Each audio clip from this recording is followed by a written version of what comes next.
Had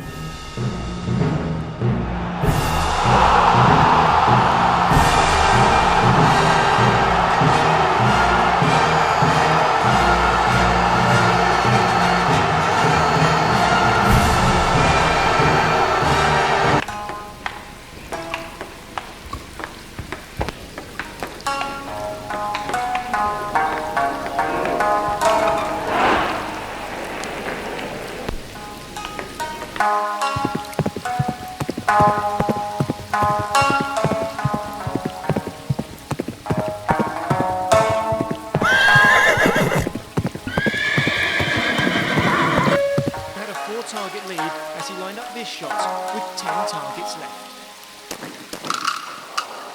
But incredibly, he missed both to set up a nervous finish.